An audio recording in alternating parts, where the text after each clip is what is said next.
एक बार की बात है, एक अद्भुत साम्राज्य था, मानव शरीर। इस साम्राज्य का राजा था मस्तिष्क, जो पूरे राज्य का संचालन करता था। राजा के अधीन कई मंत्री और सेनाएं थी, जो अपने अपने विभागों का कार्यभार संभालते थे। राज्य में संचार का सबसे महत्वपूर्ण कार्य था रक्त, जो एक डाकिये की तरह पूरे शरीर में दौड़ता रहता था। इस कार्य में उसकी मदद करते थे हृदय और रक्तवाहिकाएं। हृदय राजा का सेनापति था, जो हर सेकंड अपनी सेना, रक्त को शरीर के हर कोने में भेजता था। धमनियां सैनिकों की तरह स्वच्छ ऑक्सीजन लेकर अंगों तक पहुंचाती थी। शिराएं थके हुए सैनिकों की तरह वापस हृदय के पास आती थी, ताकि उन्हें फिर से ऊर्जा मिल सके। एक दिन शरीर में ऑक्सीजन की कमी हो गई। मस्तिष्क राजा चिंतित हुआ और उसने फेफड़ों को आदेश दिया कि जल्दी से ज्यादा ऑक्सीजन ली जाए। फेफड़ों ने नाक और श्वासनली से संदेश लिया और ऑक्सीजन को रक्त के माध्यम से शरीर में भेज दिया।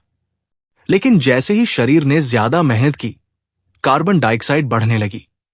फेफड़ों ने तुरंत इसे बाहर निकाल दिया और इस तरह श्वसन प्रणाली ने शरीर को संतुलित रखा।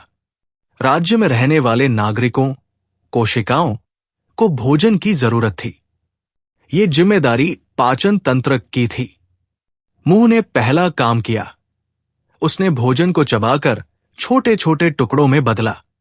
फिर भोजन आमाशय में गया, जहां अम्ल और पाचक रसों ने उसे तोड़ दिया। छोटी आंत ने भोजन से पोषक तत्वों को निकाला और उन्हें रक्त के माध्यम से पूरे शरीर में भेज दिया। कद्दिन शरीर पर एक वायरस का हमला हुआ। राजा मस्तिष्क को खबर मिली और उसने तुरंत श्वेत रक्त कोशिकाएं को युद्ध के लिए तैयार किया। श्वेत रक्त कोशिकाएं योद्धाओं की तरह वायरस से लड़ने लगी। अंततः योद्धाओं ने वायरस को हरा दिया और शरीर फिर से स्वस्थ हो गया। राज्य में विभिन्न घटनाओं को संतुलित करने का कार्य अंतःस्रावी ग्रंथियां करती थी।